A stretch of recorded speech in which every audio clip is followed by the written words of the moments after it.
예, 안녕하십니까. 언론인 여러분, 새해 복 많이 받으십시오. 저는 국민의힘 대구 달서갑 홍석준 의원입니다.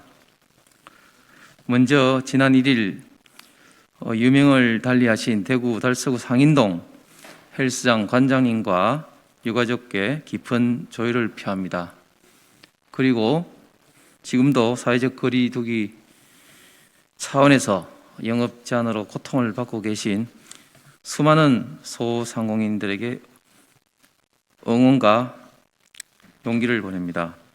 코로나19 확산을 막기 위해 강화된 사회적 거리 두기가 연장되면서 벼랑 끝에 몰린 자영업자들은 끝을 알 수 없는, 끝이 보이지 않는 고통의 터널 속에서 내몰리고 있습니다. 정부의 방역조치 기준은 들쭉날쭉하고 재난지원금도 주먹구구식으로 분배되고 있습니다. 자영업자들은 이제 코로나19보다 정부의 기준 없는 방역 정책을 더 두려워하고 있습니다. 코로나가 아니라 정부의 원칙 없는 영업 제한이 자영업자들을 파산과 죽음으로 내몰고 있다고 분노하고 있습니다.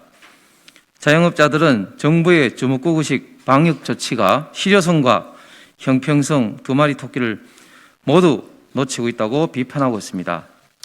영업금지는 자영업자의 생계가 달린 문제이며 국민의 생존권이 달린 문제입니다.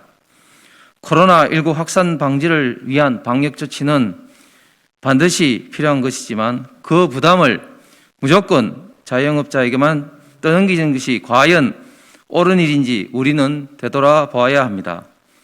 무조건 영업 제한을 할 것이 아니라 코로나 확산을 효과적으로 차단하면서 영업을 유지할 수 있는 방법을 찾는 것이 바로 정부가 해야 할 일이며 그것이 방역 당국의 책무입니다.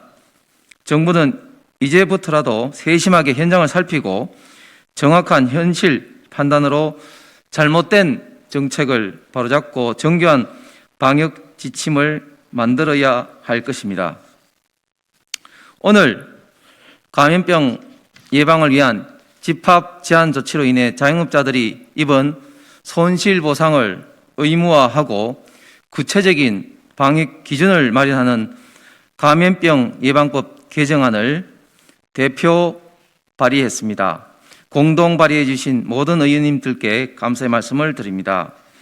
정부는 피해 자영업자를 위한 재난지원금을 지급하고 있지만 세분화된 명확한 기준 없이 현실과 맞지 않는 턱없이 부족한 지원이 이루어지면서 형평성 논란과 현장의 불만이 가중되고 있습니다. 전문가들은 모든 손실을 자영업자들이 감수하는 방식으로는 방역 조치를 지속할 수 없으며 정부의 자의적인 재난지원금 지급이 아니라 명확한 기준에 따라 자영업자들의 영업 제한에 대한 손실 보상이 반드시 이루어져야 한다고 지적하고 있습니다. 오늘 제가 대표 발의한 법안은 집합 제한 조치로 인해 영업상 피해를 입은 자영업자들에 대한 손실보상 근거를 마련하고 매출액 및 세금 납부액 등의 합리적인 근거에 바탕을 둔 대통령으로 보상 기준을 구체적으로 정하도록 했습니다.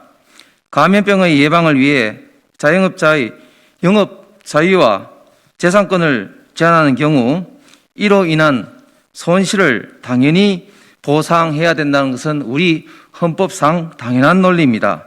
정부가 마치 시혜를 베풀듯이 재난지원금을 주먹구구식으로 나누어주는 것은 잘못된 일입니다. 지속가능한 감염병 예방 조치를 위해서도 조속히 보상 시스템을 구축해서 방역 조치 강화로 인해 생계 유업을 받고 있는 자영업자들에 대한 합리적인 손실 보상이 이루어지는 것이 자유민주주의와 그리고 시장 경제의 원리, 영업의 자유를 보장하는 우리 헌법상 당연한 논리일 것입니다. 매출액이나 세금 납부액 등 합리적인 세분화된 명확한 기준에 따라 손실 보상이 이루어져야만 형평성 논란도 없을 것입니다. 그리고 무조건 영업을 금지하는 방식이 아닌 감염병 예방 효과를 높이 뛰면서 영업을 계속할 수 있도록 합리적인 방안을 찾아서 그 역할을 제시하는 것이 정부의 역할임을 명심해야 할 것입니다. 감사합니다.